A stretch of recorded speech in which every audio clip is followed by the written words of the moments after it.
Morning, everyone, and welcome to Ben Dybowski this morning, who has agreed to give his testimony. Ben, welcome.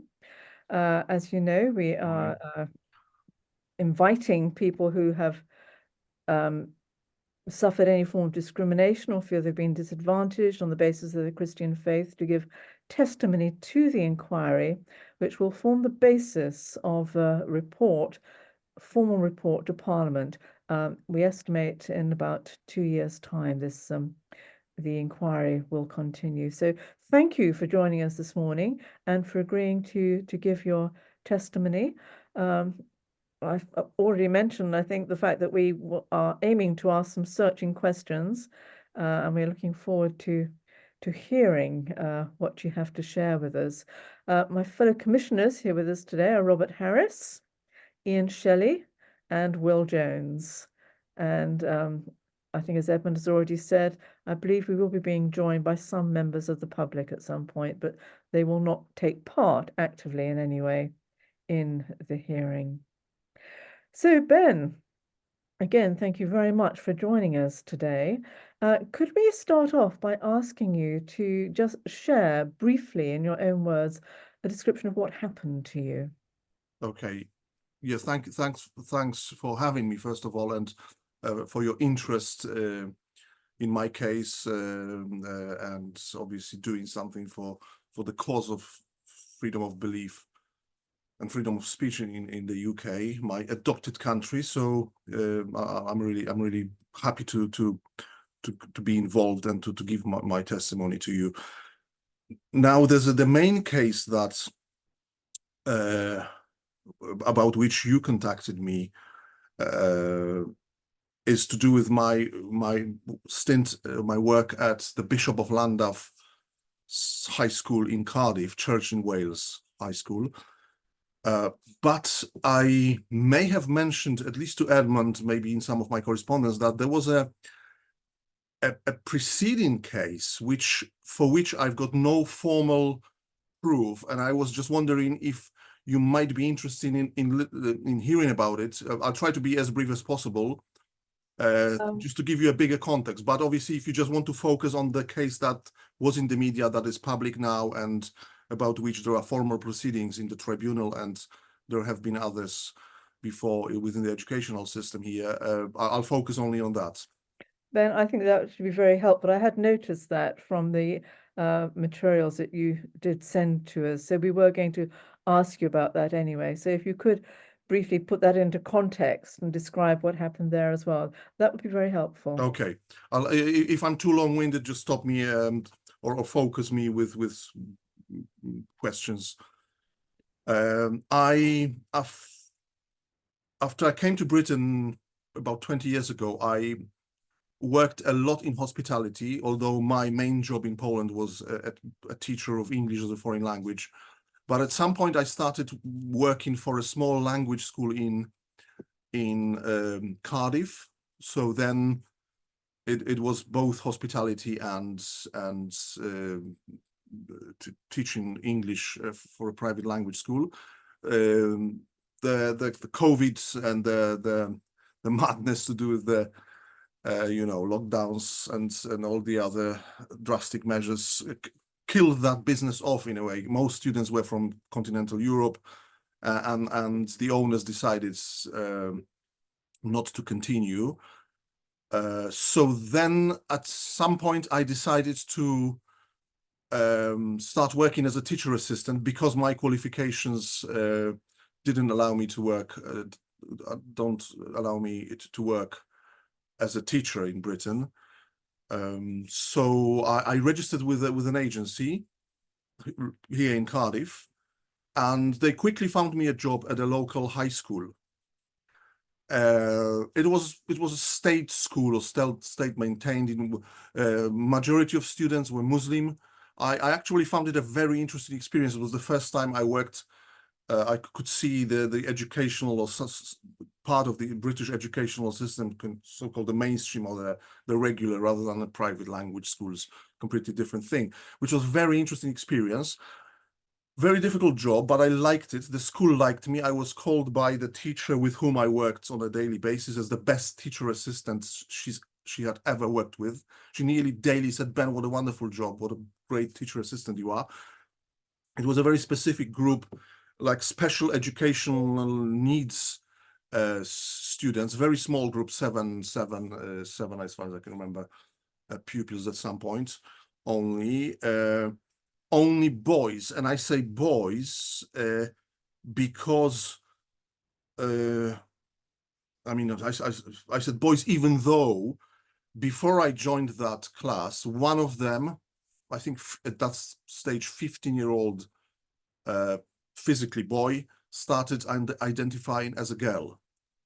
I thought long and hard whether I could continue working with that particular group, or maybe even for the school, because I think that was like a package. If I said I don't want to work with this particular form, or they would say, so you can't work here at all. I hesitated because I believe, you've got the sex with which you were born. You might think otherwise, and I respect that. I think there are very complicated psychological situations. I don't think science understands it fully. And I thought also addressing someone not by their biological sex is not, especially at such a young age, is not good for their psychological development, and is very, very complicated issue. I thought about it long and hard, because but anyway, I decided to take that offer to work with another form, because I started with one, and then they said, okay, now we don't need you here, but we want to keep you, so how about working with the other bunch? So I said yes, because I thought I'm not gonna make my decision will not gonna change anything for better or for worse. I thought the decision had been made at that stage by the family, by the person, by the pupil, by the school. So for me, it was simply to have an opportunity to work with him and his friends or not. And I thought I'll give it a go. I was curious. I was friendly. We got actually very well with that pupil. He had some artistic, I was supposed to say she, and I agreed to that. So the pupil had some artistic interests which overlapped with some of my interests. So we often chatted. We really got on well. I thought I really had good rapport with that pupil. But at some stage, I said to the head to the form teacher, I still consider, and also to the head of the department, the special educational needs department, that I still consider. I actually said it right at the beginning. I consider him as a boy, but I agree to go along with the school's policy and his decision to refer to him as a female. But it was a very short sentence, and nobody commented on this. Actually, sorry, it was just the form teacher, not the head of the department, the conversation originally. And she just looked at me without saying anything. And, I started working with her and that form. Then I got all these rave reviews from her. And then one day we were talking about what we had been doing at the weekend. And I mentioned I went to see a play, which it was actually in London. I went to London, especially to see that play. It was called Joan of Arc in the Globe, and a play full of LGBT themes. Partly I was interested in the play, partly I was interested in just seeing the globe from the inside. So I thought I'd combine the two. It was a good play. I disagreed with a lot of what I considered LGBT, spin or even propaganda there, but it was an interesting experience. So I just mentioned, I went to London, I saw that play, but I said it was full of these issues. I didn't make any derogatory comment. I just said I disagreed with some of the stuff, and I left it at that. And then another person chipped in, said something. In turn, I went whatever for a walk or something to the cinema. But and it was a private conversation during a break, just 3 members of staff. Within an hour, I was called by the head of the department, who said, Ben, I heard you've got a problem teaching. Here is the pupil's name. And I said, no, I haven't. I mean, apart from the original, comment that I made, that I still consider him a boy. No, I said we get on very well. Oh, because this person, the head of the department, added, because I heard from the form teacher that you struggle with it and you have problems. I said, no, I hadn't talked about her about this. There haven't been any incidents, any situations, apart from an occasional slip into he, which I wasn't the only one. Even the head of the department who was talking to me, I remember one situation within 3 minutes, he 5 times referred to that boy as he, and then so I do apologize, and then again he, I do apologize, because it was a big mass boy, looking, his body looked definitely male. So anyway, so he was kind of reassured, and then that form teacher calls me again after that meeting with the head of the department and said, okay, Ben, so everything's clear now. You know that the name is a girl, full stop. I said, no, come on, this is not what we were talking about. I just confirmed that I agree. I'm willing to continue to go along with the school's policy. And as you know, we get along very well. So I've got no major issue that would prevent me from doing my job properly. But you can't say she is a girl, full stop, because legally that's not the case. There were no legal changes from what I knew in the documentation, no physical changes. So I said it's much more complicated. And then this led to another meeting at the end of the day, at the end of which again, this head of the department, my age, in my opinion, quite reasonable guy, seemed reassured, but that form teacher wasn't. I think actually she was on the verge of putting up with me in this respect. But at the end of this conversation, I wanted to make like a conciliatory remark, but my English wasn't good enough, and I expressed something in a way that she misunderstood, and she was suddenly upset. I had no idea what it was about. So the other guy reassured her and said, no, it's Ben's English. Don't worry, it's Ben's English. I think I know what he meant. He kind of explained, and I just smiled and said, oh, I need to work on my English. And then I added, especially pronouns. And then she nearly blew off. She said, oh, that's not funny. That's not funny. And although just seconds earlier, we just shook hands and we said, okay, everything's fine. We can go back to work. This is the head of the department. The next morning, I get a phone call from the agency saying, Ben, they canceled your booking. No formal reason was given. It was obvious to me and to the agency what was the reason. The agency even said, Ben, we've had situations like this before. We know the times we live in. Don't worry, we'll find you something else. And actually, the same day, they sent me to the Bishop of Llandaff. So that's the background. So I was punished for a thought crime, really, because I said the right thing. I was saying the right thing. I was referring to that pupil as she. I was doing everything I was expected to do. I just admitted that I committed a thought crime, and I felt as if this young activist type of very good in many ways teacher just decided, no, this is like a subversive thinking. We need to nip it in the bud. So the next day, after apparently everything has been sorted out, I will say, no, you can't work there anymore. Anyway, so that's the background. Can you run us very briefly through what actually happened at the Bishop of Llandaff School then, please, Ben? Yes, it was a few months, not quite half a year, maybe including the Christmas break. It was about half a year after I started working there. And again, I had very good reviews, so to speak. I got on well with the staff, with my superiors. I hadn't been really discussing my beliefs. I'm very conservative, very morally old-fashioned, although my personal life is not a paradigm of unfortunately, because of my marital or relationship situation. But I still hold the beliefs, and I also look at myself through those conservative Christian beliefs. But I haven't been talking about this except to one, maybe two of my colleagues during breaks who I knew were either conservative or Christian. We had private conversations sometimes during lunch breaks. But normally we just talked about theology, not really too much current issues. But anyway, I hadn't been spreading my beliefs around the school in any way, really. So after a few months, we were during an INSET, I think it's called INSET meetings, you know, the internal training meetings for staff.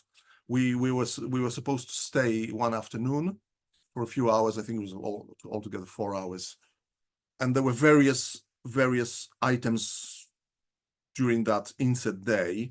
The last one was inclusion and equality or equality inclusion seminar or talk by someone from an outside organization.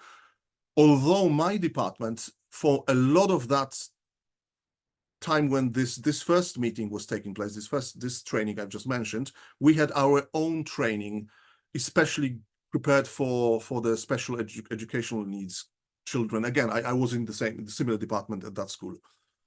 The difference was I was moving around forms, and there were specific students I was working with. Not in the other one, it was the whole form I was involved with. Here, I was sent to various years, various classes or forms. So when our meeting finished, it was also about diversity and inclusion. We were told basically, yes, theoretically you are supposed to stay till the end of the day, and you should rejoin the other session. But our boss said you don't have to, because, you know, it was just an hour left, or less than an hour, a little bit less than an hour. So she said it's up to you. You know, I'm not gonna chase you if you go straight home. Look, it was kind of informally. She suggested that we could go, but I decided to go. I was really interested to see what these trainings, what these talks look like. I have seen one or two online bits and pieces. I've read quite a lot, but had never taken part in one.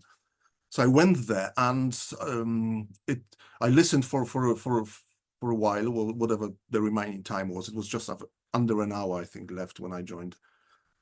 And it seemed to me, not surprisingly, I have to say, that that lady, she was from an organization called Diverse Camry, and she personally, Daily Mail, who wrote a piece about my case, did some research, and apparently she had links with Stonewall, and she describes herself as a bisexual campaigner for change. So what she was saying suggested or implied, I thought, again, not surprisingly, that even a mere expression of somebody's views could be treated as discrimination, because part of it was discrimination, you know, like unconscious bias, unconscious discrimination. And some of the points she had made were interesting, actually. I thought that's yeah, I probably need to think more about this or that. But then there were things that it sounded like if you just say that you believe in something, you might be viewed as offending someone, being offensive. So I asked the question as a very matter-of-factly genuine question. I suspected what answer I would get, obviously, based on what but I just wanted to hear that, and I wanted to have that on record, and also to make her think and make people think. I thought it's important to make points that direct someone, open up the discussion, highlight some things that haven't been mentioned, or potential problems. So it was partly a genuine question, part like a public service type of thing. So I said, could you clarify or define what you mean by discrimination? Because based on what you said, it seemed to me what I've just told you. And I said, for example, I'll illustrate that with my views. I've got some views that are considered by some people controversial. For example, I believe that marriage is between a man and a woman. But I added, in that question, I said, but I acknowledge the state has made other options available. So I added that. I said also, I believe human life starts at conception and should be protected. I think I also said, and taking the life of the unborn is taking innocent human life. And the third point, I made only 3 points. And then, or 3 illustrations. The third view that I have is that I am critical of some aspects of Islam or Sharia law. I can't remember whether I think I said Islam. I didn't elaborate. I didn't want to spend too much time on, my views, but obviously I meant punishment for apostasy, the treatment of people with different unnatural, I would say, with my conservative views, sexual persuasions or orientation. But I didn't go into detail. But I think in the West it's like obvious that everybody in the West who subscribes to some basic liberal values or conservative Western values is critical of some points of Islam. That's pretty obvious.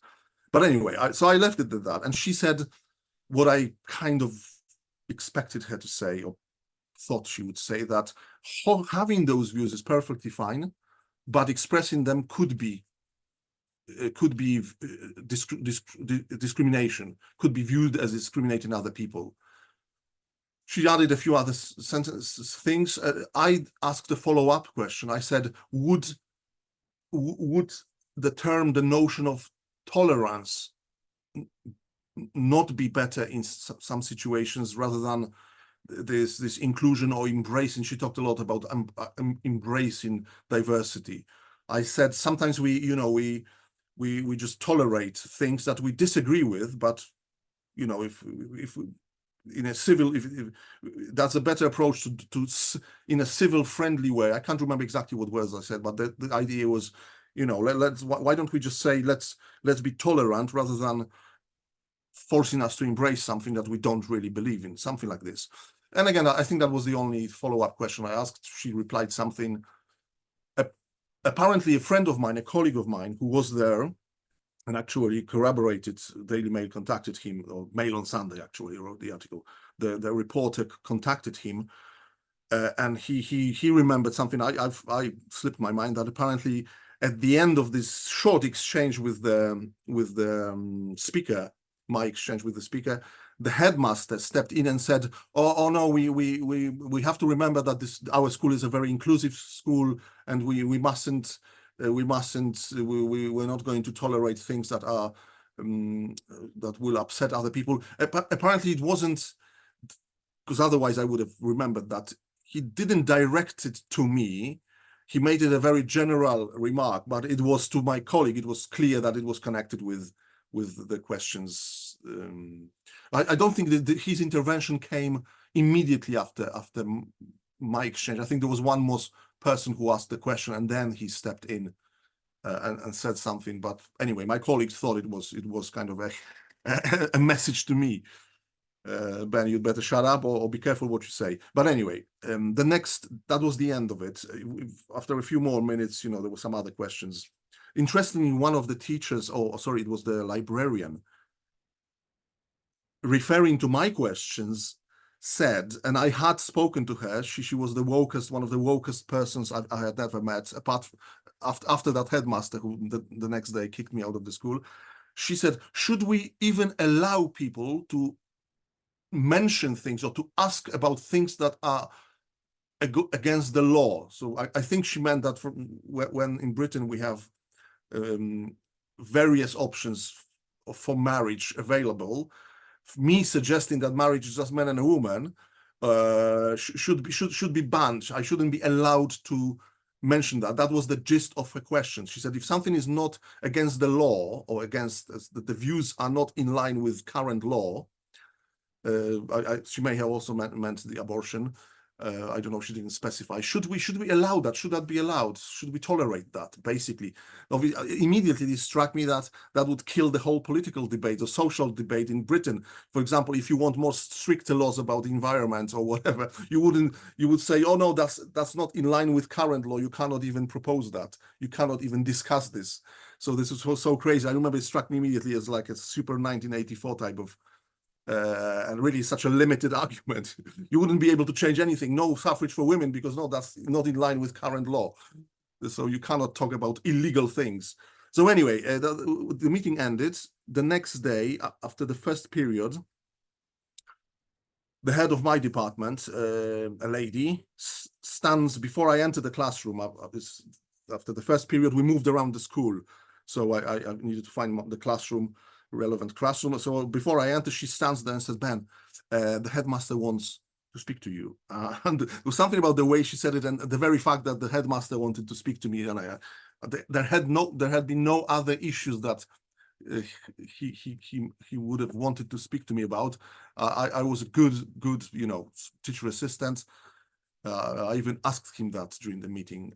So anyway, I kind of knew what was coming, or that I would be told off. I didn't know to what, on what scale, but so I said to her, I remember saying to her, so much for safe space, because we had been told it's a safe space. It was a safe space the previous day. So I said, so much for safe space. I go to the headmaster, I wait a few minutes, very, very nice, smiling, charming man, quite young, younger than me.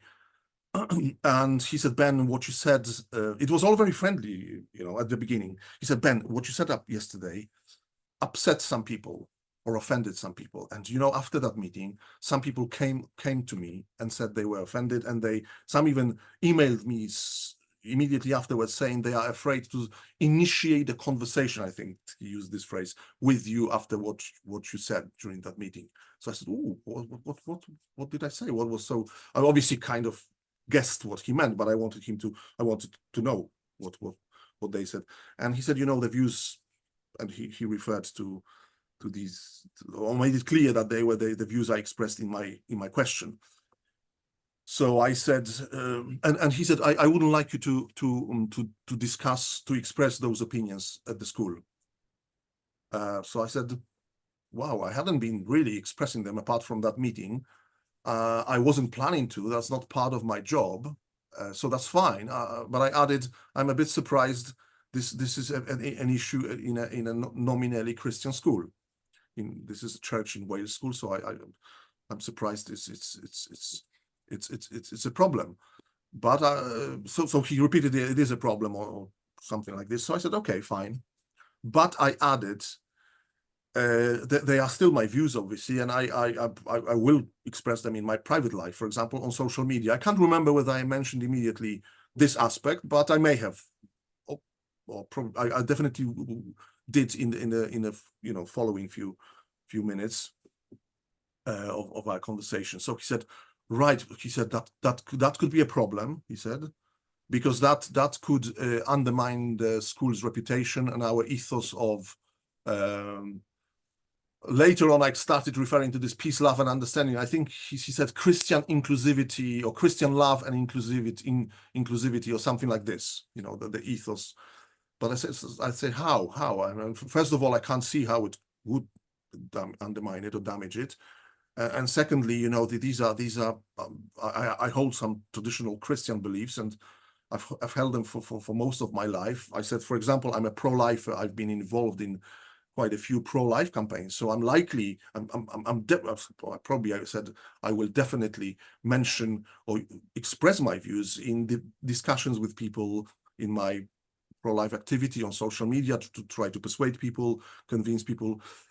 So he said, no, that could be, that could cost you a job, basically. He said, by the way, I recorded half of that conversation, so the crucial things, the things I think I included as transcript, which is again not very readable because of my style, partly because of my style, but I think it's you will get the gist if you look at it, and you will see confirmation of what I'm saying there. So then I said, at some point he said, I'm Catholic, so but he said, added something, but like I'm careful, but I think I'm more careful about what I say. And when he mentioned I'm Catholic too, because I mentioned that part of it is because of my Catholic faith, he said, I'm Catholic too. And I can't remember whether he immediately added something or not, but then I said immediately, so hang on, so you hold the same views. And he said, I might, but I don't express them. Probably he added something like in work or, yeah, sorry, go on. But can I move you on to what happened at the school? You mean just the immediate outcome to this? Oh, so I'm just in a very longish way. I'm getting there. Within 15 minutes of me saying no, I'm not gonna self-censor. I also asked him, so what other views would in your opinion undermine the school's ethos, would be against the school ethos and undermined or damage the reputation? For example, I said, which something that I hadn't said at that meeting, at that seminar. I said, for example, I believe the government should be harsher on illegal immigration. Would that be a problem? And he said, oh, that could be viewed as hate speech. So I said, but this is His Majesty's government's policy. So anyway, within 15 minutes, he said, no, you can't work here any longer. You have to leave the school now. And he walked with me to the door. I told him then, you're the wokest headmaster I've ever worked with. And I said, I'm gonna complain about this. And he said right and then he's going to report me to the EWC, which means if you report someone, you consider them not a safe person to work with kids. So at that moment, he made a decision just after what I told him, and this is exactly what I'm telling you, that I'm not safe to work with kids, which blocked me for 5 months from working, because this is how long it took for the body regulator to investigate. So this is what happened. Yeah. Okay. Can I come in here? I know there's a lot more to what happened, which we will pick up on, but just a few questions at this point. I'm aware that the Welsh education policy is now to make the whole of the curriculum LGBT inclusive, and you said just now that the lady who was brought in to provide this training on diversity and inclusion was a bisexual who said she was campaigning for change. That's from her website. That's what Daily Mail found, and I also then checked it on her website. I had never knowledge. I never did any investigation, but I think it's mentioned on the website. Okay, I'm just wondering. You said that it was a Christian school where you were working. What weight was ever attached to the fact that religion is a protected characteristic under equality law, and the fact that you do have the right under law to express your views? Was there any acknowledgement of that at any point? No, during my experience at the school, no, it was never discussed. It was, I mean, obviously I took some things for granted. I was really surprised that he sacked me. I thought it was foolish. Secondly, the things that he told me, even if I hadn't recorded them, still to say these things, that he's sacking me because I say, for me as a Christian, marriage is, or at least someone who holds Christian beliefs. Some of my Christian friends say, Ben, because of your lifestyle now, you're not yet Christian. Fair enough. I don't consider it hate speech. I consider it truth speech. So anyway, I was shocked that he openly told me, I'm not dismissing you for something you've done, you've offended someone. Just I just mentioned my views in a civil way. During a seminar, everything was friendly there. Obviously, some people were offended, but they were simply offended by what I believe in. So that's all I can say. Okay, coming back to the fact that this is a Christian school, and you've just said that the headmaster said that he to make a joke, I would say, and I know some of you might be Anglican, a lot of Christians will say, no, this is an Anglican school, not a Christian school, but sorry. Okay. Sorry for the barb. I appreciate the point being made, but you've just said that the headmaster said that he was also Catholic. I'm just wondering what percentage of the staff were actually Christian. No idea. I never investigated. Never. I get not a big percentage, but it's only based on my guesses and a few conversations. I hadn't been discussing religion much. A lot of people might have been some, lukewarm or like a new style supermarket type of Christians that I choose this but not that. That's my impression, but again, I've never investigated. I know there were some genuine Christians in the sense that talked about religion. There were hymns sung in the morning, the assemblies, there were crosses. So I guess there was a decent Christian or kind of Christian contingent, but no idea how many. Were you aware of any other teachers or staff members who actually supported your views, irrespective of whether they're Christian or not? Were you aware of sympathy with what you were saying? Just among my colleagues from my department, we actually had separate building for, at least for break times. So there was a group of maybe 10, 15 at times people there, mostly teacher assistants, most of them working through agencies, 2 or 3 permanent staff. So within that small group, there were maybe three teacher assistants, my colleagues, who held pretty conservative views. One of them was Christian. I'm still in touch with them, evangelical Christian. I'm sure she would agree with everything I said during that seminar, for example. 2 of them were nice British blokes. Not maybe one of them has some Christian sympathies or generally believed in God, but I don't think they were church going. But they were pretty rational and conservative. So we agreed when we talked about some trends in today's Britain or in today's Western world. We kind of agreed. So I assume they would agree with me. And there were, for example, some Muslim teacher assistants. So I think apart from the Sharia law, they would agree on the first 2 points I said wholeheartedly. So, but that's that's very anecdotal and just from my limited experience. Okay. You were told that there had been complaints and that some people felt unsafe by what you'd said in the meeting. Or Were you they felt that it's not safe to talk to me because of my okay? views after they found out what views I have.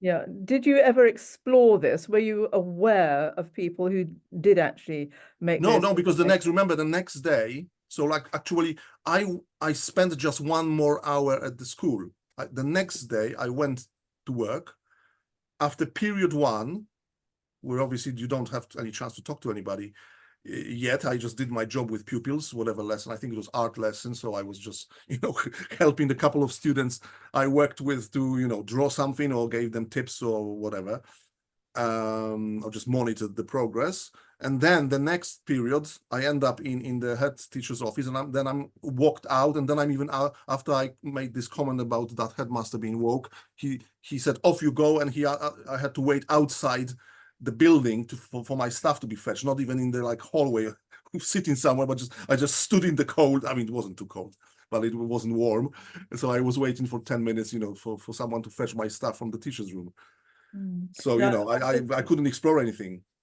no, I do take the point. I'm just wondering to what extent there was a reaction. Uh, Okay, sorry, I remembered something. That colleague of mine with whom I stayed in touch and who also corroborated my account of what happened to the Mail on Sunday, he told me they were not told anything and they were wondering what happened. But he said we were curious because I was liked by some of them at least, and we chatted a lot. So he said, yes, we were, what's going on? Nobody told us anything. And then he said, when they found out about the letter that first the headmaster, then the chair of governors sent to parents, in a way, smearing me and coming up with really a few things where that I'm considering seriously defamation. I was warned this is very difficult and can be costly, but I'm considering a defamation case against the school or the chair of governors. So and then they said, especially when the school distanced themselves from me, saying, "Oh, he was just a guy from an agency who worked here on a day-to-day basis," and they knew it's not true. One of the first questions I got from my immediate superior in my department is, after a few days, "Ben, we think you're good, and if you want to stay with us, let's make it long term. You want to stay with us, so you will know that you're with us. Obviously, it wasn't like a proper job contract, but you want to stay with us long term, you've got it." I said, "Yes, I do." So he said some of us were upset, not upset, but we noticed how they referred to you, and we knew what the situation was, but they had no idea. Although some of them could have probably had some idea, but not the one I'm talking about. Because I remember when I said to one of those British chaps, teacher assistants, with whom I talked a lot about politics, and he's also very conservative in many ways. So he said, "Ben, just make sure you don't be careful what you say during that meeting." He told me. I thought this was a kind of joke, because I honestly didn't think there would be any serious repercussions of whatever I say, because I know I haven't got any outrageous views. I sometimes, I have little fear of expressing my views when irrelevant. I'm not going around bagging, but he said after a second, he said, so be careful what you say. But then he added, or best, just don't say anything. So he was a bit, in a way, he saw more than I could see. By the way, after I was sacked, I ran into him a few months later in Cardiff in the street, and I say, "Oh, hi, Nick. Are you still there, or what's happening?" He said, "No, your situation was like a shot across the, what's the English term, across the bow." Bows, yeah. Bows, yeah, for me. And I said, I can't, because he has had some problems with political correctness, in separate situations. And he said, I'm not longer, I can't do it. I realized I couldn't do it anymore. I didn't want to work in education anymore. I'm doing something completely different now. So that's all I know about what happened at school. Okay. Yeah, thank you. That's interesting. Yeah, what you say actually has brought up lots more questions for me, and I know that we need to explore what happened subsequently. But I'm just going to invite others to other commissioners now, just to ask any questions at this point before we move on to the next bit. Will, can I start with you? Hi, Ben. Thanks for joining us today. Hello. Did you say that you recorded some of the conversations that you have? Yes, at some point I thought this is so outrageous what he's saying, and I also thought, I'm not very, I haven't got very legally, legally trained minds, or even my IQ probably is not very high, but I thought this is evidently against the Equality Act, and this is it was so outrageous anyway, even in any terms of of culture, liberal values, Western values, that I thought this will not stand. There will be a place and someone important that at some point will say that. And also, I realized about the Equality Act, and I realized this guy is telling me my mainstream Christian views prevent me from working somewhere. I immediately knew, mate, you're lost. So but then I thought, if I just report it, he will deny it, and I will have no proof. So I pretended I'm switching. I said, "Oh, I forgot to switch off my mobile," and I left it on the desk in front of him. So I've got all the main details there. And have you mentioned this to your lawyer? Is Yes. that permissible as evidence in any way? It is. Paul Diamond told me it's controversial, but if I admit right away, which I did to the headmaster, I said in my first email to him, I said I recorded it. He never he never referred to that afterwards. At least I can't remember. I also made it clear to the internal investigator. The school appointed an internal investigator, so I offered that transcript to her. And yeah, so apparently in this case I'm okay. But yes, apparently these types of things can be controversial, and there's no clear law about that. But because of the way I handle it, owning up immediately, I'm good, so to speak. Okay, thank you.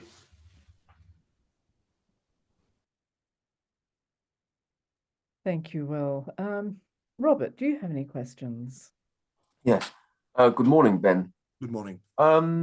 At the Safe Space event, which I understand was voluntary, it was outside of school hours. Do I have that right? Now, we were supposed to take part in everything up to the final moment of that training. So theoretically, I think when our internal training for my department finished, we were supposed to join the other one, just to stay, because also we were paid for this. So we needed, the time was important. But I say informally, we were told, you, just because you happened to be in a different department and your meeting for some reason was shorter than the other one, you can go home. We were told. But if you wanted to, so in fact it was optional for me. Formally, probably I needed to go there. But yeah. So thanks for the clarification. Yeah. So at this event, there are two aspects to my question. In terms of the other people present, not the speaker, what kind of thoughts, views, or points were expressed by them? Because you got the opportunity to speak. What were other people saying, without mentioning names, of course? What were they talking about at that event? Yes, I mean, most of the time, when I was present there, it was simply that woman, the main speaker, talking, illustrating things. Then the last maybe 15, maybe 20 minutes, it was this question and answer session. One of the questions, or two, were mine.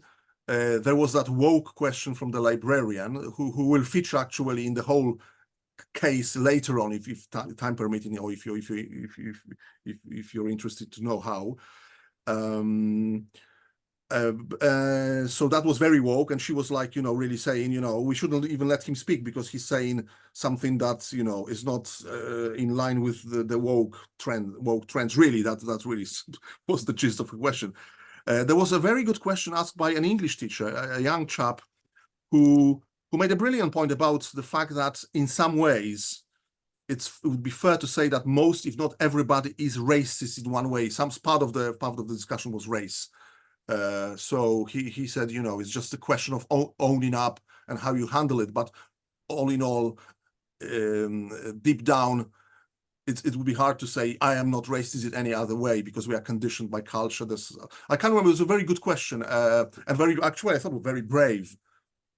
But because he didn't mention any of his views, it was a kind of good generic questions. I was not stupid enough because I did it consciously, and I realized I may be told off, or that will be noticed, and at least somebody will make a note next to my name, or I expected maybe a conversation, but maybe just telling me, like the beginning of our conversation with the headmaster, just don't talk about it, yes. But no, I didn't expect getting kicked out of the school immediately. So that was a good question. I can't remember. There may have been something else.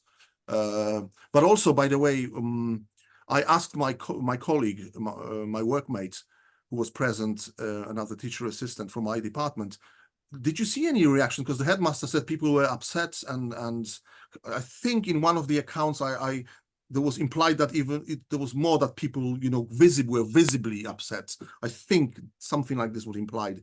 And he said, no, I just thought when you started talking, or when you asked this follow-up question, people started yawning and looking at watches because, they were keen for this whole thing to end. So he didn't see. He was at the back. I was in France, so I couldn't really see. But he said, I just, oh, God, it's going to go on for another 10 minutes. This is what he told me. Right. And the speaker, what did the speaker focus on at that safe space meeting? What did she speak about? The most of what I heard when I joined was about unconscious bias, how we use some words. I remember one example was, I think it was good, actually. What's the English word? It's to do with an illness. Is it septic? There's an illness where I think you don't control your movements. Septic, or I forget. I know the word, but sorry, I don't use it actually. Probably I'm being sensitive naturally. Spastic, I think. Is there an adjective, spastic? Yes, there is. Yes. Yeah, and she said that some people still use it, not realizing it's connected with a serious illness. If I remember which I thought is a good point, because there might be words, and I think there are a few words that I use that are connected with some. Maybe in my case, it's more often something to do with psychology or mental issues that maybe I should be more sensitive. So that was a part of this. Also, there was race, and I remember she was recapping something she had said before, and she said, like, for example, you might be saying, even without thinking, all those black people taking away white people's jobs. And I remember that was after my questions was later on, and then I said, oh no, it's not the black people, it's the Poles who take away the jobs. And I thought it was funny because I'm Polish, but I didn't hear any laughter. Although I think it is true. I think Poles do take away very often unfairly, accepting very bad wages, unrealistic wages. So, but anyway, it was just a joke, and everybody knew I was Polish, or most people knew. So I thought I got away with it. The headmaster never mentioned that silly joke. So at least there was some British spirit still alive during that meeting. Can I just get back to the session, if I may? You said earlier that the school was Muslim majority. Oh, no, that's the earlier school. Oh, is that the previous school? Yeah, yes. This one was What was the demographic of the children in this school? How would you describe the breakdown of the demographics of the children in the school? In the Bishop of Llandaff. Bishop of Llandaff. Majority white, like the reversal of the first school. The first school was majority Muslim, or some ethnic backgrounds, a lot of gypsy, for example, quite a lot of gypsy kids in that first school. The other one, very white, some Chinese, or Asian, and some Muslim as well. Not many, a few Muslim, a few black kids as well. And Or staff, is it legal to say staff at black the or school? whatever? Yeah. And staff, were there any Muslim staff as far as you're aware? Yes, a couple. So I guess some of those problems may be either some of these instances of being offended after my comments may have come either from the Muslim staff or the woke people who were offended on their behalf. But there were 2 or 3, as far as I can remember, teachers. 2 or 3. I think I remember just one, but it may have been more than one. Yeah. And at the Safe Space event, were there any Muslim teachers present at that Safe Space Most event? likely, I can't remember, because when I joined for the second part, the last part, I just started on the first chair available, which was right in front, the first row. But because it was obligatory, and there were some, like, again, I would say maybe 2. I remember probably 2 maximum. So I guess they were there, but I And do I have it right, if you can correct me here, we're still talking about the Bishop of Llandaff School, we're not talking about the earlier school. You mentioned special educational needs.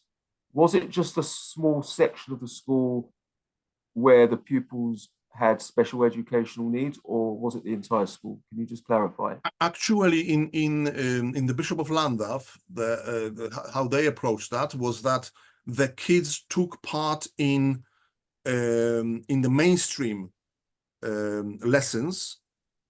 They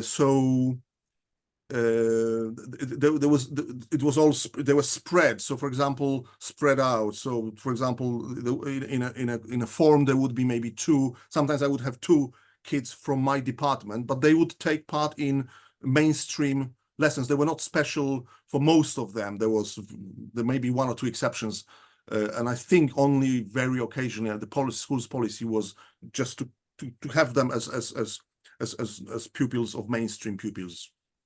Okay. Now, you said that the school appointed an internal investigator. Mm-hmm. I'm also aware that from the information that you gave us prior to this hearing, that the Welsh Education Regulator also conducted their own investigation, if I have this right, at the prompting of the job agency. Yeah. Robert, you got your job.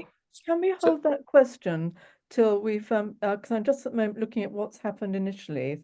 Okay, we can park that. Yes, can we indeed. hold that? And Sure. I'll just ask Ian if he has any questions at this point on what we've heard so far.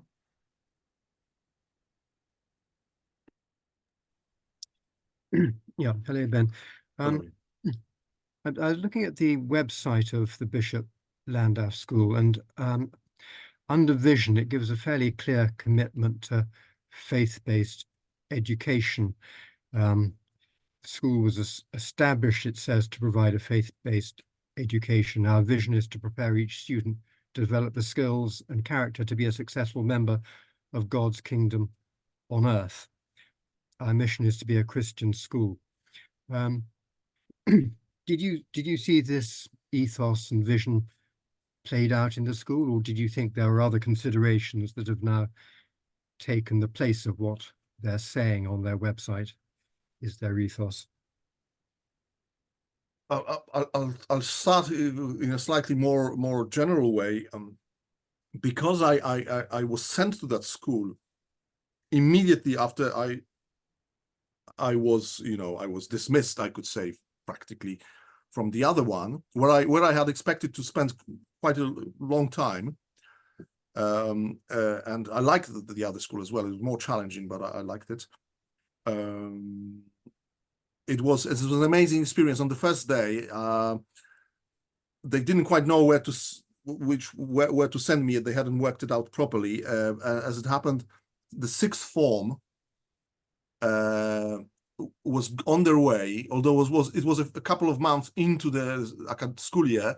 It was their first service or mass in the Llandaff Cathedral, wonderful medieval cathedral, or lots of it is still medieval. It was damaged during the Second World War. So it was an amazing experience, you know, that slightly dark experience from the previous school. And then I end up walking with those pupils, and actually the librarian, I'll tell you later on about the librarian, to that service, wonderful singing. Obviously, as a Catholic, you know,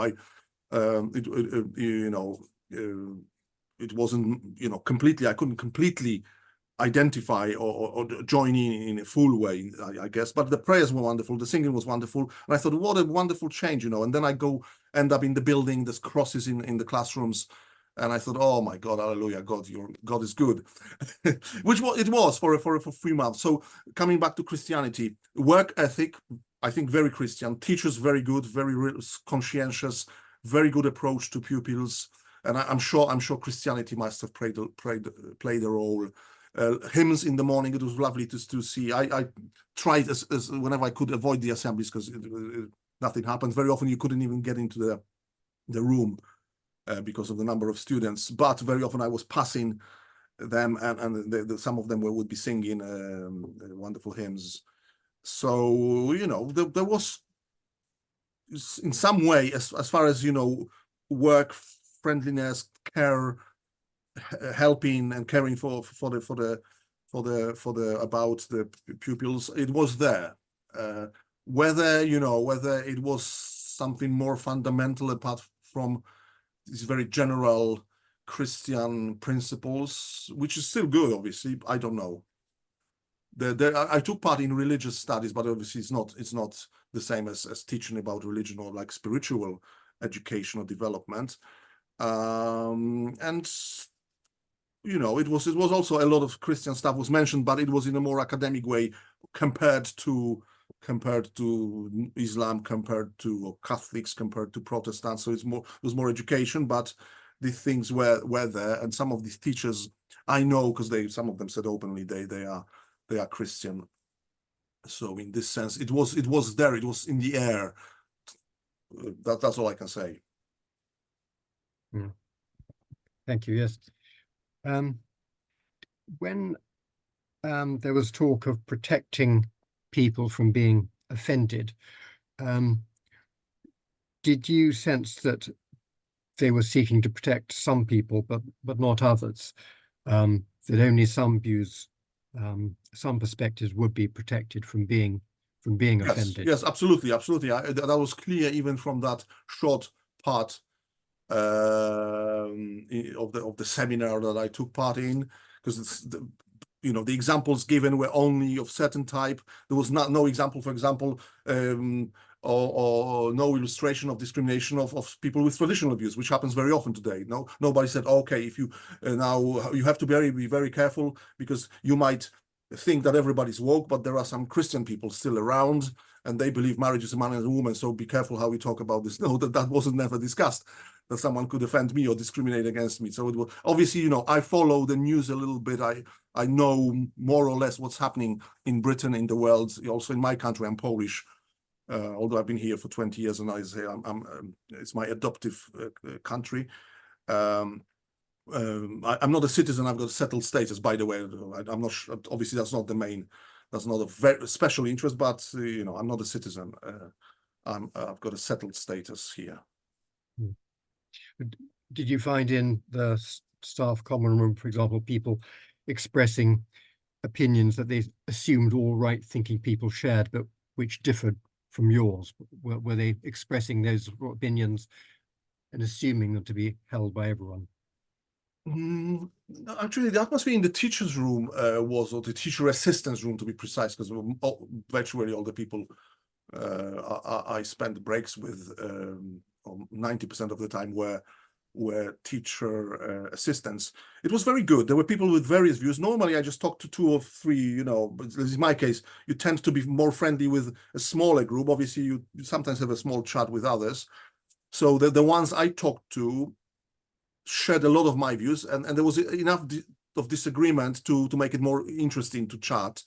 But there were a couple of people who were more woke, definitely. I remember talking a few times with colleagues about global warming, or the man-made global warming, the pandemic once or twice. Also, there was an interesting conversation when we were supposed to work once on preparing materials. It wasn't, we were supposed to come during a day where there were no pupils, but they wanted to still give us because they wanted to give us an opportunity to earn a day's wages, the teacher assistants, because the teachers were paid normally.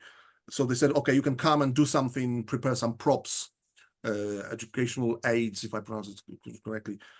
So we were working on materials for some sort of sexual education, and some of them were very controversial. In some of the teacher assistants thought, oh, that's going too far. And I remember another colleague said, oh, but you know, I would defend that because of this and that. I think I disagreed with him, but I could see his point. So there were a few times interesting exchanges, but it was all in a friendly way. Nobody, from what I understand, like snitched on me, or we're not then reporting each other, or listen, he's got a extremely progressive views, or maybe, I don't know what happened, but I've never had any problems after these frank conversations with colleagues.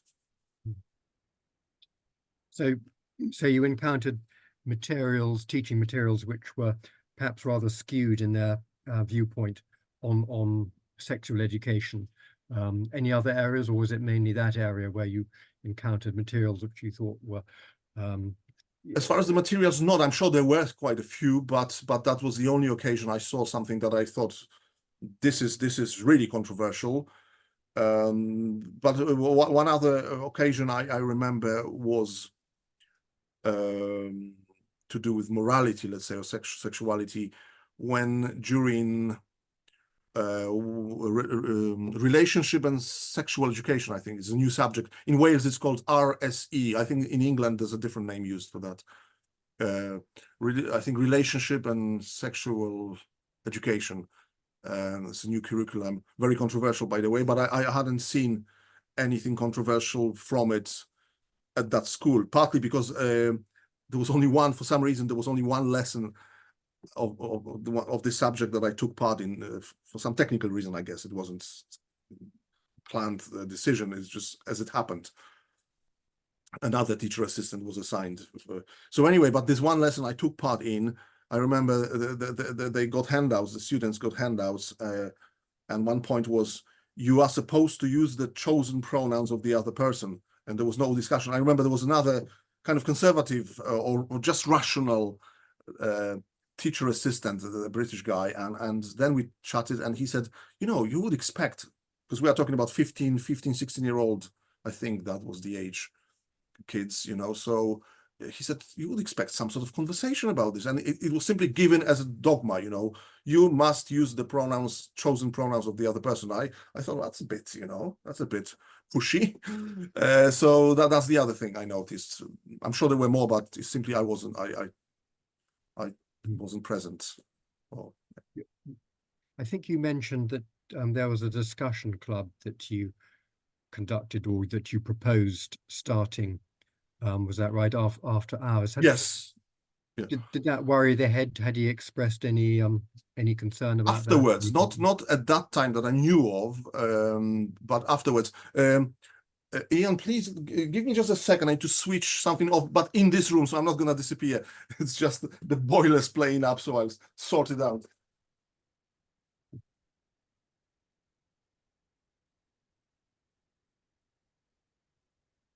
Yes, that was an idea. I love discussing, as I mean, probably it comes across as I like talking about issues, but the idea was not for me to talk, but to allow the pupils to express, discuss some views, and also to get to know some views. It came to me after a few lessons where they were discussing, this was part of the Welsh Baccalaureate, and some of the projects they were working on were like big subjects about the world problems and how to understand media, how to approach media, how to verify stuff.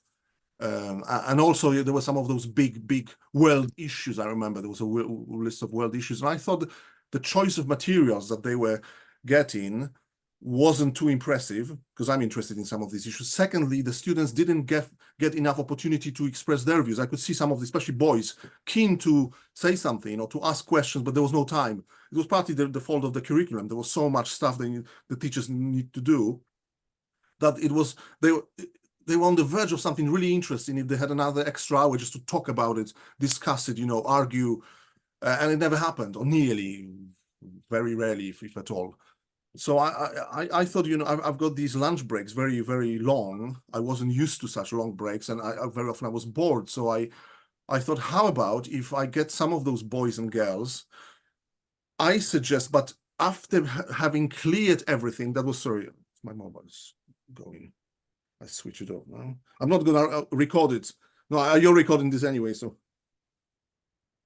I wasn't going to record it secretly. So I suggested, I knew it was a bit controversial and it was a very,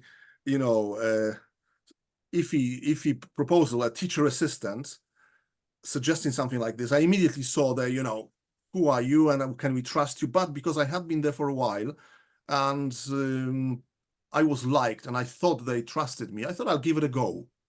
And I genuinely thought it would be good for the pupils. So my idea was to choose subjects that had already been mentioned or were going to be discussed during lessons, to send that list to a teacher. So I immediately mentioned that to teachers. And I said, and one of them, the first one said, yeah, sounds like a good idea. So I said, I'll send you some, an outline of what I have in mind, and you tell me what you think. You run it past whoever else is at the top and needs to give it the green light, and let's see what happens. So this is what I did. I said, I even invited other teachers because I didn't want to be too active there. I would love to delegate. So I said, if anybody else would like to spare half an hour, it was supposed to happen once a week. My original idea was, please do it, join it. So I was to prepare a list of subjects. For each subject, I would prepare a couple of excerpts or short text articles from, mainstream media, maybe varying opinions from prominent thinkers like the global warming. I remember recently a book had been published by former advisor to Obama or Clinton, I can't remember who, for many years, Steve Cooney, very, very prominent scientist apparently in the field, who had been responsible for implementing all the global, eco policies in the States. And then when he retired, interestingly, he said, "Oh, I've thought about this long and hard, and I think it's a group thing. It's a total mistake. We simply don't know, and it's a waste of money. We are risking more than we." Anyway, you might disagree or agree, but it's a prominent professor, former advisor to American presidents. So I thought, why don't I give an excerpt to the pupils from this guy, and then IPCC or whatever, and let them at least see that it's possible to talk and disagree. So anyway, but that was all supposed to be approved by the staff. It wasn't me. I was just to be a moderator and facilitator. And afterwards, the headmaster admitted, yes, emails, information reached me that he was trying to organize some discussion club, kind of illicit. He didn't use that word, but it sounded like, kind of secretly where controversial topics would be discussed, which was never the case. It never took off because at some point the correspondence stopped. There were some personal changes. So at some point, they stopped replying to my emails. I asked once or twice the teachers in person, but oh, I'm busy also. I think I'll take a look at this. I'll tell you later. But nobody said anything. If they said, Ben, it's too controversial, you're not part of the staff, I would understand it. But so it simply died. But then the headmaster used it to say, oh, he was dangerous because he was also trying to promote some, controversial ideas. They also suggested in one of those letters I mentioned that some of my views are unlawful. So that's one of the reasons I think, suing them for defamation might be they send it to parents. I hold unlawful views. But anyway, that's the long version of the short history of the discussion club. Right. Thank you. Yeah. Thank you, Ian. Let me move us on, because I'm aware that time is marching on here, and I think we don't want us to run out of time. I very much want to focus now on what happened after you were dismissed, and especially on this letter that was sent to to parents and the chair of governors. But I'm going to go to Robert first because I know he was moving us that way with his question. So, Robert, if you'd like to come in here. Yes, before I get to that, can I just pick up on something you said a few moments ago for the sake of clarity, Ben? When it was said that you had unlawful views, what was that specifically in relation to? Was that specifically in relation to what you said at the Safe Space event? To be quite idea, I can only assume that. I don't know. I don't think they were ever specified there. Some views that are that even his, I think that the phrase was that even his own church holds as unlawful. I've got no idea. I don't think they ever elaborated on this. And without mentioning names, was this a point about you having unlawful views? Was that in a report, or was that said verbally to you? No, this phrase, as far as I can remember, was used in the second letter the school said, or specifically the chair of governors. I'm pretty sure the headmaster wrote the letter because this woman, I've never met her. She everything she knew was from the school, so directly from the administration of the school. So yes, there she used the Mein Kampf was used, as far as I can remember. Mein Kampf, very interesting story as well. And also some of the views that I hold are considered unlawful and considered as such by Catholic Church or Christian churches, never specified, and it was sent to parents by the chair of governors. And this letter actually was either, specifically someone who knew someone else passed it on, or somehow it reached a local website, news website called Nation Camry or Camry Nation, and a reporter approached me actually at a free speech meeting in Cardiff and said, "Oh, you wanted Mein Kampf in the library of the school." And stuff like this. So, that was a bit of a shock to me. Who was? I don't understand the context of the reference to Mein Kampf. Who said this, and how did that relate to you exactly? This is connected with the librarian. And again, please cut me short because I Try to summarize this if you can, because I'd like to get back to the original. I had a conversation during a break. I had a conversation with the librarian, whom I met on the first day walking to the library. We were escorting a group of students, so we were chatting, very friendly chat, during which I mentioned on my way back, by the way, that it was a wonderful service. I loved it all. I just said part of small talk as a joke, kind of, a funny remark. But as a Catholic, I'm not used to female priests because the priest was female. So sorry, Linda, but I'm just because I think you're reverend as well, yes. But I'm not used. It's a fact. It's a fact. We don't have too many of them in the Catholic Church. We are still backward. So I said that, and we continued chatting and smiling, and I thought it was all. And then after I found out she repeated that to the headmaster, not right at the beginning as I originally thought, but then when I made these other controversial statements, she remembered that, and the headmaster said, "Oh yes, that reached me," because he said, "Ben," I said, "I can't even remember talking about my views. Maybe it really was combing my memory." I said, "I remember mentioning that I'm not used to female priests to the librarian," and he said, "Yes, that it reached me." So, the woke brigade was very alert. So right, anyway. We discussed the pandemic and the COVID measures, and I said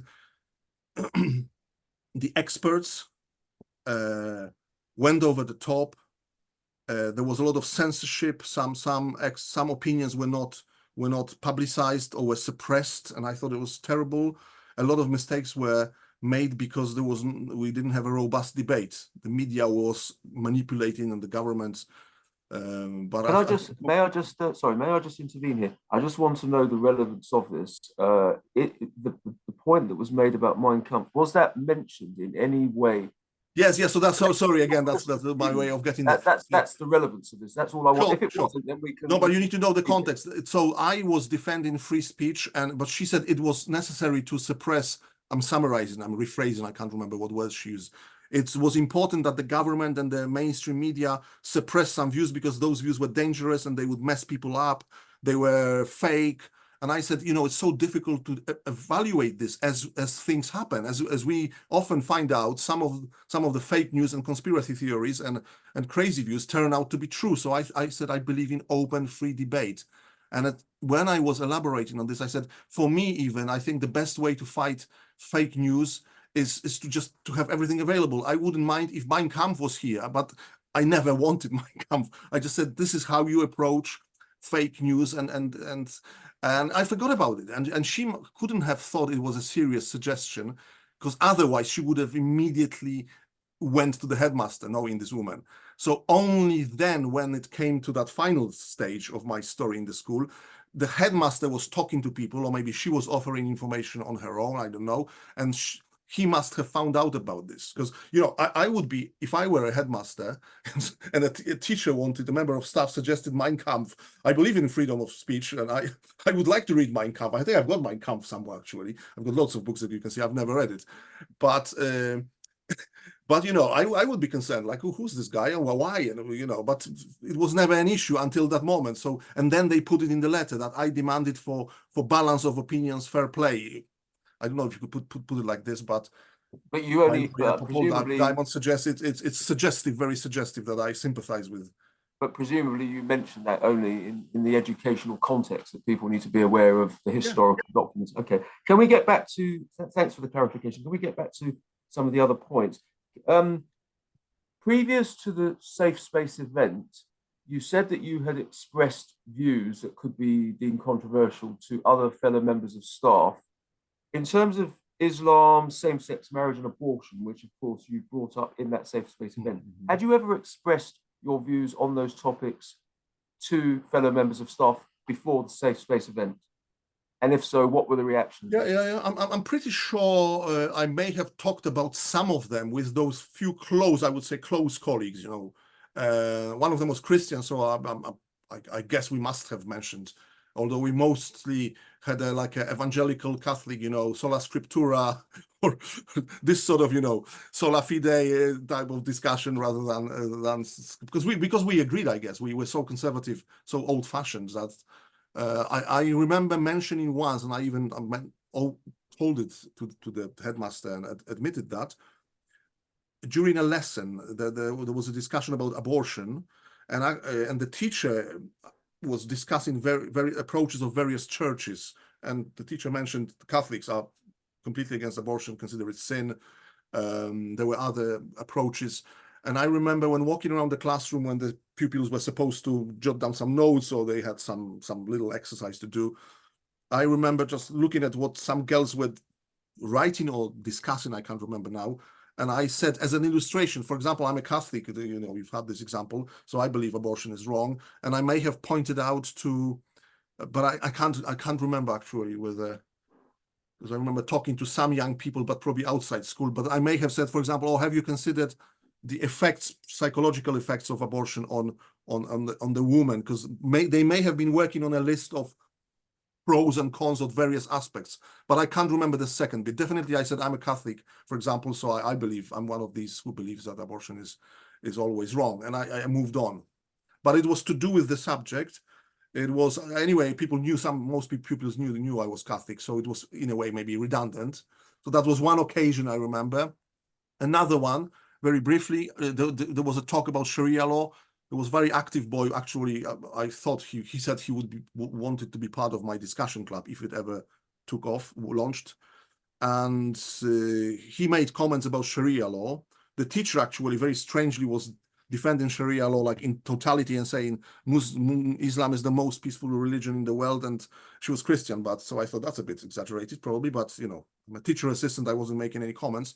So then when I again walked around the classroom, he asked me, this boy, oh sir, what do you think? And I think, yeah, I think Sharia law, there are some problems with Sharia law in the Western world. That's all. One sentence and I walked on. He asked and me, there were no sort of criticisms from the school following that event. Sorry, I missed your question, Robert. Some of it were inaudible. So following that seminar where Sharia law was mentioned, there were no criticisms of you because you said, well, it's not all good, or something to that effect. No, but again, I don't know, because literally immediately after that meeting, I was kicked out.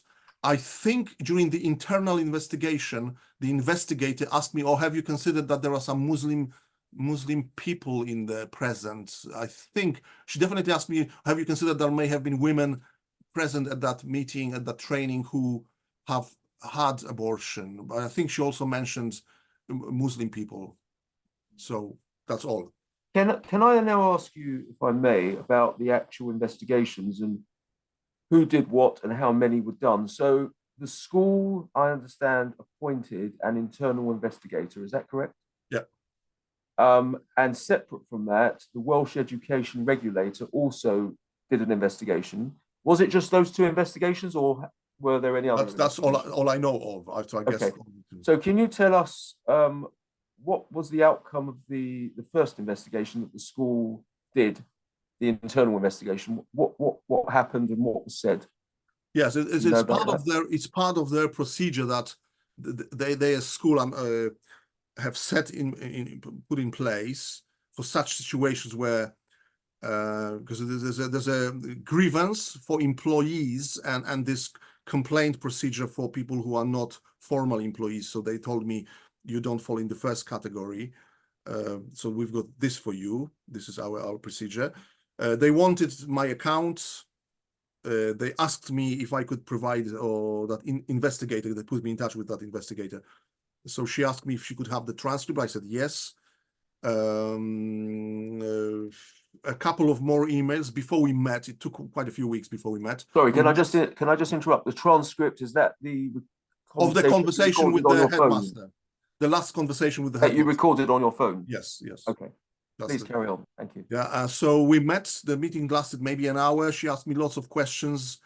And also some of them were, you know, I saw them as a leading question, or have you considered you might have been offending someone? It was all very friendly. And so I told her more or less because it was shorter than I've told you, but she said, thank you very much. And after another couple of weeks, I got an email saying that, yes, it's from the school actually, or from her as well, or her email was attached, or her letter, that after this investigation, she decided the school was, you know, was okay and was in the right. She saw no reason to overturn or complain about their decision. Right. And the outcome of that internal investigation, was that known to you before the Welsh Education Regulator? Yes. That came much earlier. That's their outcome. And can you tell us about the Welsh Education Regulator, what they did, what their investigation involved, and what the outcome was, please? Thank you. I don't know too much about that, actually. I just know that the headmaster, and to be precise, not the headmaster, but the agency, because formally, the formal employer is the body that's the party that makes their referral, which means reporting a problem about a teacher, serious problem. So the headmaster sends an email or phones both the agency, and the agency, in a way, on his behalf, then refers me to the EWC. And by the way, my agency told me that from that moment on, which is basically the same day or the next day, they couldn't offer me work. They said, Ben, we would love to, we like you, we trust you, but until it's finished, you cannot work. Later on, that body told me actually that it's not quite right, because they've got, apparently there's a period when they simply decide whether it merits an investigation. And in this period, I could work. Maybe some agencies wouldn't like to offer me work, but formally I could. And then they make a decision, yes, this merits an investigation. And from that moment on, until their verdict, I'm not allowed to work in certain schools, in private schools, maybe, I don't know even. But anyway, I was told by the agency I couldn't work, and they will not offer me any work until it's all decided one way or another. So I just know that it took 5 months. I was never asked from the regulator for any documents, any testimony. They were getting everything from the school, but via the agency. So from what I understand, whatever they wanted, they asked the agency, and the agency said, oh, listen, these guys want something else about this case, so send it to us. So formally it was agency, EWC, and school, the agency. And then I just learned about the results. And the results of the regulator, what can you just say that? No case to answer. No case to answer. Debate should be encouraged, especially in education. Ben Dybowski hadn't been discussing, promoting his views among students, which I thought they were interesting comments, because they highlighted the fact that what I expressed was just for staff and in a safe space. So it's in a way, it's suggested that, you know, if I had mentioned these views to students, the outcome might be different. But anyway, they said in this particular situation, no case to answer. So if they say there was no case to answer, did you feel you could go back to the agency? Did you have to say, well, actually, you're in the clear now? Did you do that, or did you feel that I definitely considered that. I still want to go to an agency. I wouldn't go to the same agency because, you know, I lost trust in them. Although to be quite honest, initially they were really supportive. They at some point the owner of the agency, one of the managers and owners would call me and said, "Oh, Ben, you know, I'm gonna see Mark, the headmaster, and we're gonna discuss this." At some point, it sounded like he was kind of go between. Ben, what would you like to see as the result of this? And I thought, wow, an investigation is going on, and someone asks me, what outcome would you like to see? So I thought, obviously, they knew each other, they cooperate. It's kind of not surprising, but the way that you know, the fact that he was so open, I'm gonna talk to Mark, you know, and we're probably gonna discuss your case. Tell me frankly, what outcome would you like of this all? In the meantime, by the way, when I told them I'm gonna take them to the tribunal unless they admit in writing that they were discriminated against me, offer me some sort of compensation. I didn't specify how much. And I think that there were only two reasons. Then I invented the third reason, came up with the third condition. They would need to organize an diversity and inclusion seminar run by the Free Speech Union. So, but obviously they would say no, and they said no initially because they need actually during the tribunal. I'm gonna ask the judge I said if they want any conciliatory agreement solution, they need to organize a seminar on diversity and inclusion, and I would like to run it, or Toby Young, you know, because they need that definitely. They've got no idea what it is. I'm you going tell to us- put in here, actually, Rob, I just want to move us on here. I'm assuming you have had no apology at all from the school. No. I can't hear you, Linda. I Linda, still you're can't on hear you. mute. I think you've got your mic off. Yeah. Sorry, I don't know how that happened. So I'm assuming you didn't get any apology from the school and no offer to reinstate the employment that had been wrongly terminated as a result of the decision by the regulator. No, but in the meantime, I got an offer from their lawyers, respective schools and agencies, lawyers, $5 grand, 300 for my legal advice for in this case to Paul Diamond. But the condition, I mean, I haven't read it too carefully, but the condition, I think there was like a non-disclosure. So I basically shut up, take 10 grand in total, and leave the case. I said, no, you must admit publicly that you discriminated against. I said I need this to be educational. I come from a teacher's family. I'm all about education. So I'll teach you a lesson. I mean, I phrased it slightly differently, but that's the gist. They didn't want to admit they've learned a lesson. So now we're going to have a hearing in the employment tribunal. Okay, understood. Can I come back though to this letter that was sent out by the school to parents and the chair of governors? At what point was that letter sent out, and what did it actually say? The first one was sent very soon after my case was described by the Mail on Sunday. Very soon afterwards, because obviously they you know, that was out in the open. So they needed to react. It was by the headmaster. The second one took a bit longer. I can't remember whether it was might be connected with my appearance on GB News a bit later. Calvin Robinson invited me. I spoke for a few minutes about my case. So I can't remember. There was a gap. Obviously, we can check it. I haven't got this correspondence, but there was a gap, time gap. And the second one was much worse, because the second one talked about unlawful views. I think I need to double check, maybe both. And then this Mein Kampf appeared in the second one, and also this subversive discussion club project that apparently I was working on. All these details were included in this letter. Yeah.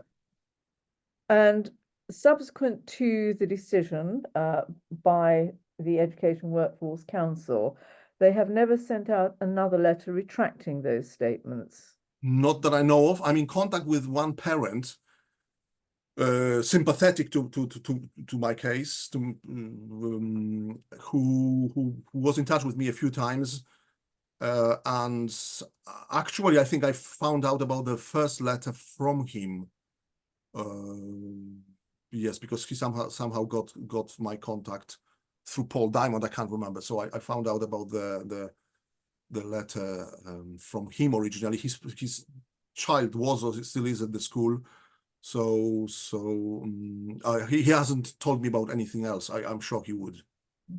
It seems extraordinary that having received this ruling, the school did not in any way acknowledge that publicly, given what they had actually already said about you, not just within the school, but to parents more generally. Yes, that's a very good point. I was actually surprised that they still want to go to the employment tribunal.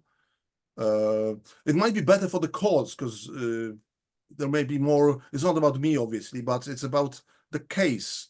I had a conversation with Paul Diamond about this, and we absolutely agreed with that, and I'm sure you will, that we people like us with traditional views who want just to have a right to express those views, you know, we lose jobs, we are discriminated against, and then we very often win individual cases, but the system doesn't learn anything. It's just because they've got so much money, they pick us out individually. That's why my campaign, I'm working on a campaign uniting traditional-minded people just to speak up. Basically, the idea is just to speak up. If 10% of rationally, traditionally minded people just dare to say something, what they believe in work, and risking something, nobody would ask 10% of the workforce. If 2 or 3 of my colleagues dared to say, maybe it's my fault, maybe I should have prepared for that and organize something, like, you know, if they came to the headmaster afterwards and said, "Sir, why is Ben? Why was he sacked?" Because of those views, we held the same views. The headmaster wouldn't sack 3, 4, 5 teacher assistants in one go, or if he would, you know, that would be counterproductive from his point of view and productive from ours, if I may say so, point of view. So that's why I'm working on this big campaign, or big in my mind. Okay, and the case before the employment tribunal, presumably you are claiming unfair dismissal, discrimination, and abuse of law of process, perhaps? I can't remember this option. I think it was just discrimination because of religious belief or something like this. There were a few options in the original form. I don't know whether that will be then elaborated on or built up, but I think I just ticked discrimination because that was the most relevant. Okay, and wrongful dismissal or not? Wrongful dismissal because I wasn't. There were some other conditions. I remember some legal technical conditions that I didn't qualify. It was a period of work, also being employed. I wasn't formally employed by the school, so there were some legal technicals. Let's put it like this. Yeah. So I didn't qualify for this option. Thank you. Will, can I come to you? Do you have any more questions? Thanks, Linda. It's interesting that the regulator concluded that you had no case to answer and stressed that there should be free debate and free speech. I can't remember the exact terms that you used. I'm sure you can clarify that for in schools. I think.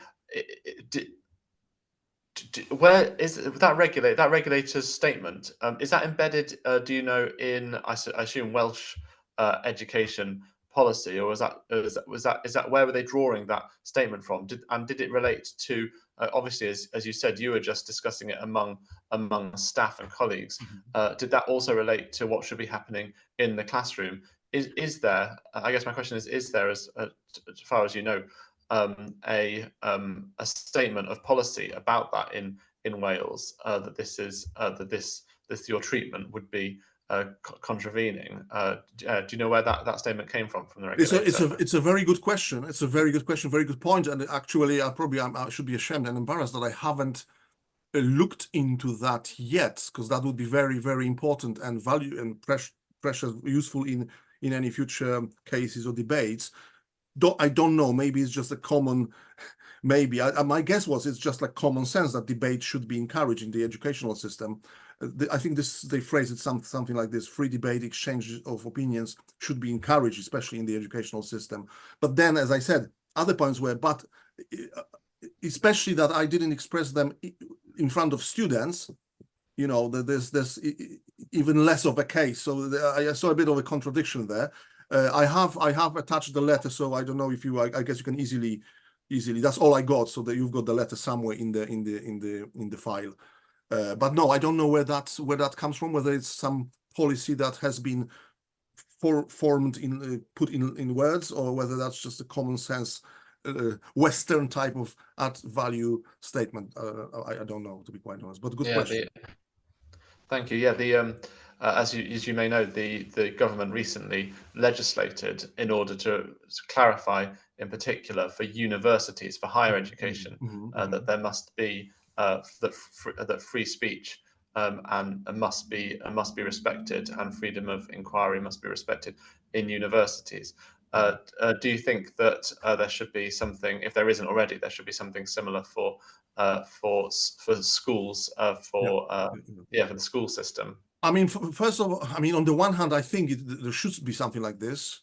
On the other hand, I think it's so obvious, we should take it for granted that maybe even trying to put it in words as a law is a bit of a dangerous precedent, because then how about if we phrase it in such a way that doesn't cover some views? So I'd rather take it for granted. Yes, you can exchange unless you're harassing someone with your views. It should be taken for granted. But and again, I'm giving you my constitutional thinking. But in this day and age, maybe it would be useful, yeah, if it were somewhere in writing. That's, I don't know. I think about it. That's a very good, interesting philosophical, constitutional issue. But yeah, no, I don't have an answer. Thank you. Thank you, Will. Ian, do you have any final questions? Then I'll just ask everyone if they have any more questions, and then I think we'll bring this to a close. Ian, now you're muted. Right, with you, yeah. So I saw that the Welsh Safeguarding Education Officer was involved, and there was reference in the Education Work Council document to allegation of breach of child safeguarding. Was that developed? Was there a particular accusation in respect of child safeguarding against you? I mean, first of all, thanks for reminding this, because I wanted to email the council and ask for whatever it's called, all the personal references to me in their correspondence with the school, because I only learned about this from when I asked the school to give me the personal data, whatever it's the law called, the rights. So I will email them. Actually, I want to know everything, because very briefly before I answer your question, what strikes me is that, first of all, the school makes, from my point of view, an obviously discriminatory decision. Evidently, I committed basically a thought crime, considering I said something in a safe space. There was no issue. I asked the headmaster, had there ever been any complaints about what I did or said while I worked here? He said, no, everything positive, apart from coming late a few times when the network here was being renovated. So this is what he said. Secondly, the internal investigator vindicates the school's outrageous decision. So we've got already kind of systemic problem. And then someone at the council also says, yeah, this merits a safeguarding kind of warning. And when I first actually heard from someone, when it reached me that they made a safeguarding accusation against me regarding safeguarding, I thought they cooked up some outrageous, sexual or whatever. I was so beyond myself, because I forgot that safeguarding is also extreme views. So this is all to do with extreme views. Because at first, when I thought about this, I thought, oh my God, they bribed someone, and now they will accuse me of something sleazy, dirty. Then when I calmed down, I researched that, and then I found out that there is this option, which they confirmed in the letters to the parents. They said the safeguarding issue is connected with my views. So they decided I'm not safe to work with kids because I believe marriage is man and a woman, and abortion is wrong, which even the Church of England, I remember one of the recent synods, I remember I read a paper document saying, it was actually said 90-something% of abortions are morally evil. So basically the Bishop of Llandaff teaches the same, if she agrees with this. And also on their website, this marriage is a gift from God for man and a woman, or husband and wife. So, you know, she couldn't work at the school for hate speech or whatever. She would be going against the ethos of love, peace, and understanding. So that's absolutely ridiculous. So anyway, that's, I think that the safeguarding was purely to do with my views, nothing else. I don't know if you meant to clarify that, but Thank you. that's my views. Thank you. Can I just? Sorry, is that Will wanting to come in here? Yeah, just to clarify that the Bishop of Llandaff is part of the Church in Wales rather than the Church of England, which is what. Okay, are they not? Is that not the Anglican Communion still, or is it not clear? They're separate. They're both part of the Anglican Communion, but the Church in Wales is an entirely separate church and organisation to the Church of England, and has different views on a variety of things. Okay, thank you. As is also the case with the Welsh Education Department, which has different views to that of the English Education Department. And speaking of that, I've just been reminded by Edmund that the Welsh Education Department policy explicitly encourages plurality of opinions. There you are. There you are. So Will was right here. Unless you express them, they forgot to add. Probably there's a small print. Unless you dare to express some of them, you can have, you know, you can have any opinion you like in Britain, as long as you go with some of them underground. You can hold them secretly. Yes, that seems to be a chilling but not inaccurate comment, Ben. So thank you for that. Time is marching on. So I will just ask any of the commissioners if they have any further question, and then I will bring this to a close. So any further questions? I have a few closing questions, if I may. You said the investigation, the Welsh regulator investigation, the outcome was 5 months. It took 5 months. Is that correct? More or less 5 months. Yes. And prior to that, you received a letter from the agency, I understand, and in that letter, they talk about the agency's reputation potentially being damaged if they were to continue, you know, in a professional relationship with you. And they talk about asking you to reflect on the issues that led to your termination and to think about your personal growth. Can you just offer a few brief comments about what was said and how you felt about that? That was funny, really, because the agency is run by two common sense, rational guys who, with from what I understand, previous experience in business, not in education. So they're very straight talking guys. One of them white, some Irish background. Not that it's so important. The other one, Asian Muslim, who actually, when I first got dismissed from that first school, was very sympathetic. As I told you, he said, Ben, we know what times we live in, and we've had this before. It's kind of all, we know how silly it is. Not, I'm paraphrasing, but that was basically, don't worry, we'll get you something else. You know, this is the world today. So then they invite me, and first they are very supportive. Then they invite me after a couple of months or so, and after I went to the press, and they invite me to do the meeting. They are very friendly. They basically say, Ben, do you think you did the right thing to say that? Not that because they agree with. I'm sure they agreed with me. The Muslim guy. Even I think we had talked about this. So about when he was employing me, we had a long friendly chat about our views.